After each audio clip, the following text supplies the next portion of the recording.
Students, जैसा कि आप लोग जानते हैं कि क्लास 10th में और क्लास 12th में हिंदी से इंग्लिश में ट्रांसलेट करने के लिए आता है।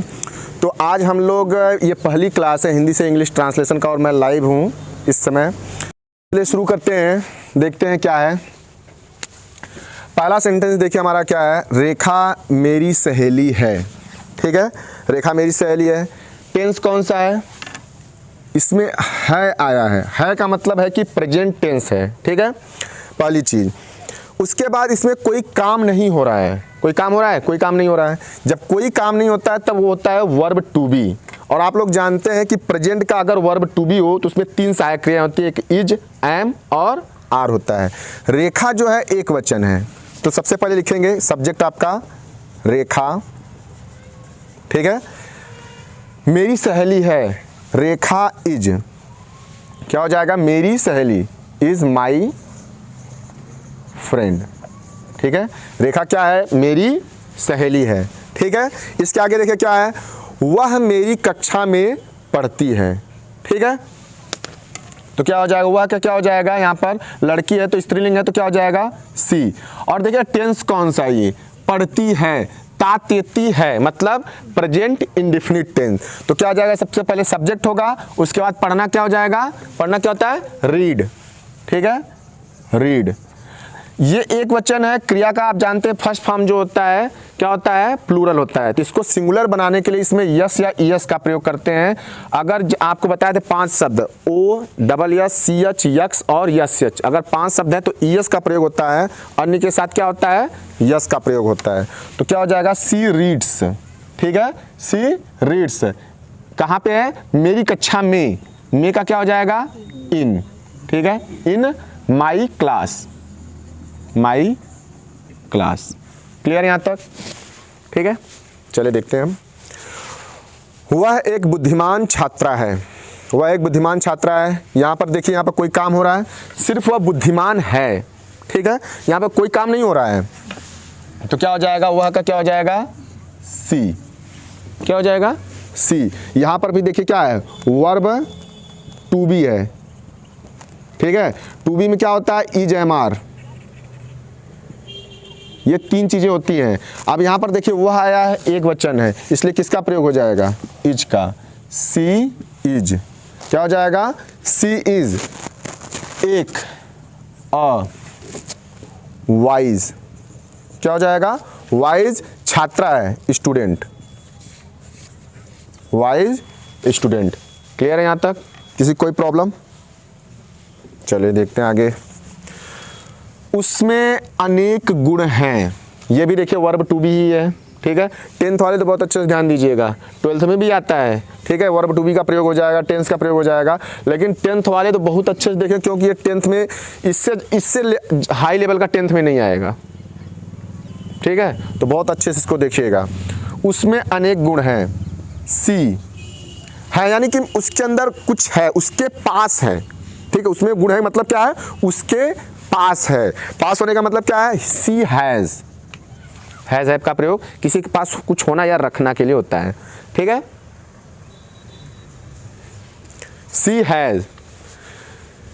हैज, देखिए उसमें अनेक गुण हैं, many qualities, she has many quality. देखिए जिसको हम गिन सकते हैं उसके लिए क्या होता है, मेनी का प्रयोग होता है। जिसको नहीं गिन सकते उसके लिए क्या होता है, मच का। गिन सकते हैं उसके लिए मेनी का प्रयोग कर देंगे। क्लियर। चलिए इसके बाद क्या है, वह सदा कक्षा में प्रथम आती है, वह सदा कक्षा में प्रथम आती है, क्या हो जाएगा, सी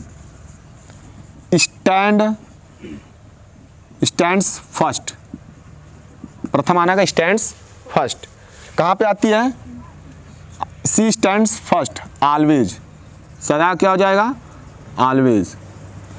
कहाँ पर आती है, इन द क्लास। क्लियर है यहाँ तक, कोई समस्या।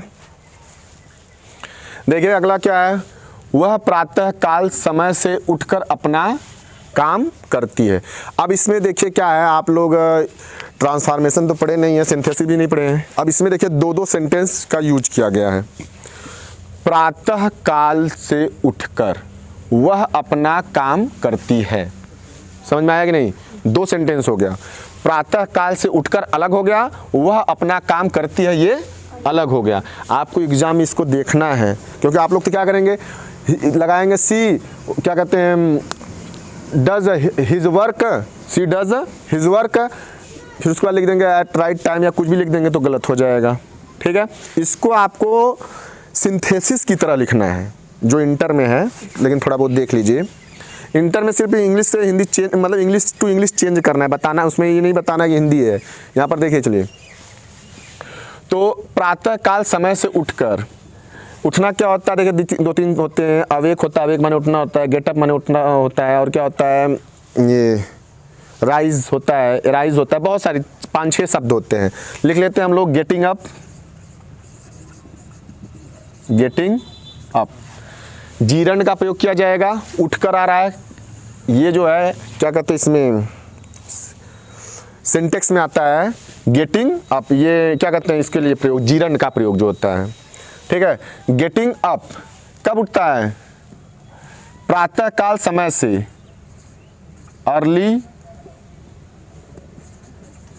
Early in the morning, in time, समय से। मेरा निश्चित समय के लिए इन का प्रयोग होता है, अनिश्चित समय के लिए एट का प्रयोग होता है। ठीक है, अगर समय निश्चित नहीं है तो एट का प्रयोग कर देंगे, निश्चित समय है तो इन का प्रयोग होगा। चलिए, early in the morning, in the morning, sorry, in the morning, in time. इसके बाद क्या है, वह समय से स्कूल भी जाती है, सी आल्सो, भी आल्सो, चाहे तो टू का प्रयोग कर सकते हैं, लास्ट में करेंगे तब। सी आल्सो जाती है, प्रेजेंट इंडेफिनिट टेंस, देखिए ना क्या हो गया, फिर से तातेती आ गया। सी आल्सो गोज टू स्कूल। ठीक है, कब जाती है? समय से, इन टाइम। क्या हो जाएगा? इन टाइम हो गया। क्लियर है? कोनो समस्या? चले देखिए, वह अपने गुरु तथा बड़ों की आज्ञा का पालन करती है। वह का क्या हो जाएगा, जानते हैं, सी हो जाएगा क्योंकि महिला मंडली है। वह अपने गुरु और बड़ों की आज्ञा का पालन करना, आज्ञा पालन करना का होता है ओबे। ठीक है, क्या हो जाएगा, सदा नहीं है, ठीक है, चलिए, सी ओबे, यस लग जाएगा क्योंकि फर्स्ट पर्सन, सॉरी, क्या कहते हैं, सिंगुलर है तो वर्ब भी आपका सिंगुलर होगा, और ये है प्रेजेंट इंडेफिनिट टेंस। ठीक है, ये प्रेजेंट इंडेफिनिट टेंस हो जाएगा। सी ओबेज, ओबेज का मतलब होता है आज्ञा का पालन करना। ठीक है, ये यहाँ तक हो जाएगा। इसके बाद क्या है, अपने गुरु तथा बड़ों का, she obeys her teacher, teachers and elders, her teachers and elders. इसके बाद क्या है, वह निर्धनों की सहायता करती, ये भी क्या हो जाएगा, प्रेजेंट इंडेफिनिट टेंस। तो क्या हो जाएगा, देखिए, सी हेल्प्स, निर्धनों, निर्धन बहुवचन हो गया। देखिए 2 शब्द, रिच और पुअर, ये दोनों शब्द का बहुवचन बनाने के लिए इनके पहले द का प्रयोग किया जाता है। किसका प्रयोग किया जाता है? द का। यस या यस का प्रयोग नहीं होता है, सिर्फ द लगा देंगे। जैसे पुअर हो गया गरीब, द पुअर, गरीब लोग, बहुत सारे लोग। ठीक है, तो जाएगा सी हेल्प्स द पुअर, वह गरीब की सहायता करती। यहाँ तक हो गया। वह सदा प्रसन्नचित रहती है, तो क्या हो जाएगा, देखिए यहाँ पर है आपका वर्ब, इसमें कोई काम नहीं हो रहा है इसलिए वर्ब टू बी हो जाएगा। जब वर्ब टू बी है तो सबसे पहले वह की अंग्रेजी लिखिए, क्या हो जाएगा, सी। ठीक है, उसके बाद वो जब वर्ब टू बी नहीं है, एक वचन है, करता क्या है, एक वचन है, इसलिए इसके साथ क्या प्रयोग हो जाएगा, इज। ठीक है, सदा का क्या हो जाएगा, ऑलवेज, ऑलवेज। ठीक है, प्रसन्नचित चीयरफुल, सी ऑलवेज चीयरफुल हो जाएगा। इसके बाद क्या है, देखिए, उससे सभी लोग प्रसन्न रहते हैं, ऑल द पर्सन। ठीक है, आर, बहुत सारे लोग हैं इसलिए आर का प्रयोग हो जाएगा। सबसे मेन चीज क्या है, देखिए, ये आपका पैसिव वॉइस में है, प्रेजेंट इंडेफिनिट है, इसलिए क्या हो जाएगा, ये इसका जो वर्ब है वो पास्ट प्रेजेंट कंटिन्यूअस में बदल जाएगा। और जो प्रेजेंट कंटिन्यूअस होता है उसमें बहुवचन के लिए किस चीज़ का प्रयोग होता है, आर का प्रयोग होता है। इसलिए क्या हो जाएगा, all the person are pleased. ठीक है, all the person are pleased किसके साथ, जब प्लीज्ड है देखिए यहाँ पर इसमें पैसिव वॉइस में बाई का प्रयोग होता है, लेकिन प्लीज के साथ विथ का प्रयोग होगा।